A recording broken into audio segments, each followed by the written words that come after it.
What's up, guys? Josh Sykes with Ben Rod's Guide Service. Today, we're going to continue our series, Everything You Need to Know About, and we are going to be looking everything you need to know about Carolina rig fishing. And so, real quick, rods, reels, line, baits I throw, techniques, and how to set the hook all are key components when throwing a Carolina rig. And so, basically, I keep it simple, like I do with everything else. Basically, I'm going to throw the same thing every single day, same line, same weights. The only thing I'm really going to change up on my Carolina rigs is the baits on the end of the hook. And so if you look, basically I want a rod that's going to be at least 7/6. So a 7/6 to an 8-foot medium heavy to heavy action rod. Something's got a lot of backbone to it that I can really lay into a fish and bury that hook. Because on a Carolina rig, man, you can bomb a cast out there, get out a lot of line. So you need a long rod to pick up line whenever you set the hook.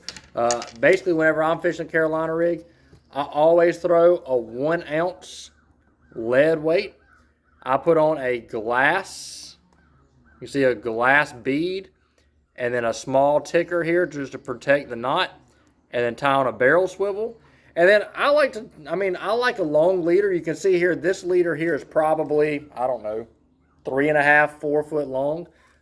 It is a little difficult to cast with a long leader. So a lot of times with clients in the boat, I'll tie on a 2.5 foot leader, make it a little bit easier for them to cast. But a longer leader does seem to get bit a little bit better than the shorter leaders this time of year. I'll throw that 1 ounce lead sinker in 2 foot of water or in 32 foot of water. So I'm going to throw that 1 ounce all the time, keep it simple. But like I said, the only thing that I'm going to change on mine is the bait on the end of the hook. I'm going to throw basically two things. A fluke style bait.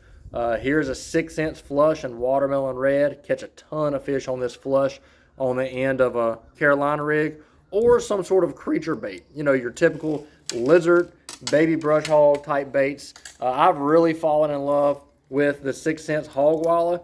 If you look here, it's kind of a combination of a lizard and a baby brush hog. Got the twin tails like a baby brush hog.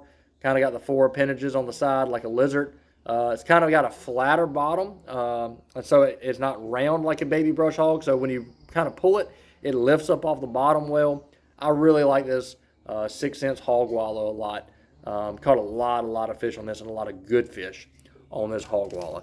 I throw any good 7-to-1 gear ratio reel. This here is a Lew's BB1 Pro, but something I can take up a lot of line and set the hook quick.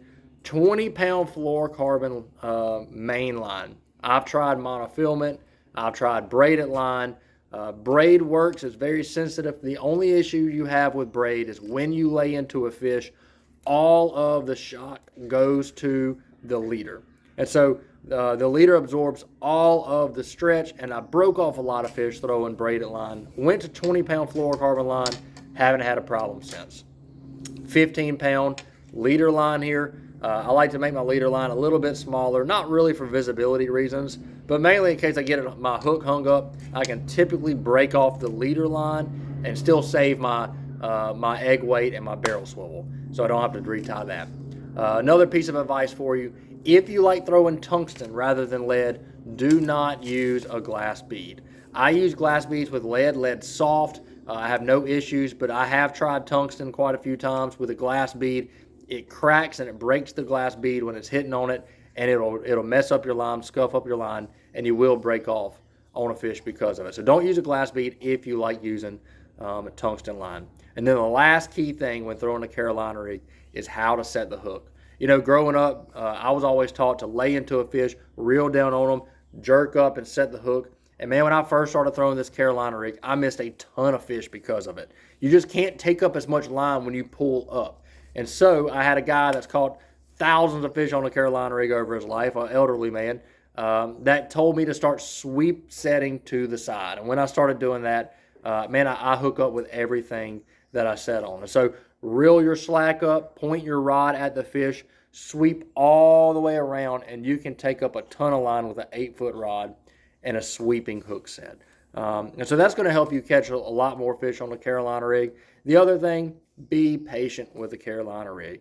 It's one of those baits that works day in and day out. It works January through December, but it takes some patience to learn it. So if it's not something you're used to throwing and you hear people talking about the old ball and chain, and how boring it is to fish. It's boring because you're not throwing around fish. If you're throwing around fish, you're getting bit on a Carolina rig. And so if you got any other questions about a Carolina rig or any other technique, drop it in the comments. We would love to hear from you. And hopefully this helps you go out and catch more fish.